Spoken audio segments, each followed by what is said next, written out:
Chapter 31. On June 21st, during the 11th year of King Jehoiachin's captivity, this message came to me from the Lord. Son of man, give this message to Pharaoh king of Egypt, and all his people. To whom would you compare your greatness? You are as Assyria was, a great and mighty nation. Assyria, too, was once like a cedar of Lebanon, full of thick branches that cast deep forest shade with its top high among the clouds. Deep springs watered it, and helped it to grow tall and luxuriant. The water was so abundant that there was enough for all the trees nearby.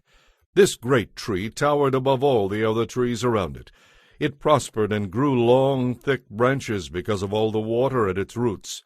The birds nested in its branches, and in its shade all the wild animals gave birth to their young. All the great nations of the world lived in its shadow.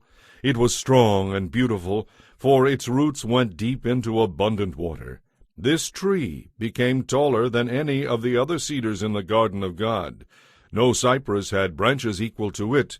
No plane tree had boughs to compare. No tree in the garden of God came close to it in beauty. Because of the magnificence I gave this tree, it was the envy of all the other trees of Eden, the garden of God. Therefore, this is what the sovereign Lord says.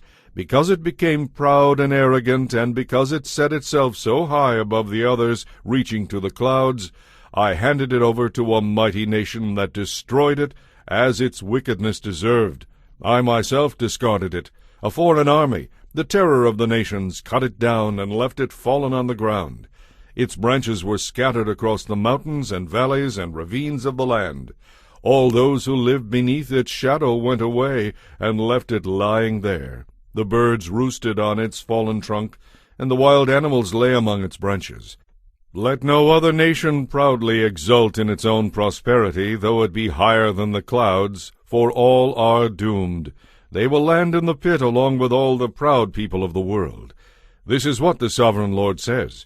When Assyria went down into the grave, I made the deep places mourn, and I restrained the mighty waters. I clothed Lebanon in black, and caused the trees of the field to wilt. I made the nations shake with fear at the sound of its fall, for I sent it down to the grave with all the others like it. And all the other proud trees of Eden, the most beautiful and the best of Lebanon, the ones whose roots went deep into the water, were relieved to find it there with them in the pit. Its allies, too, were all destroyed and had passed away. They had gone down to the grave, all those nations that had lived in its shade. O Egypt, to which of the trees of Eden will you compare your strength and glory? You, too, will be brought down to the pit with all these other nations. You will lie there among the outcasts who have died by the sword. This will be the fate of Pharaoh and all his teeming hordes. I, the sovereign Lord, have spoken.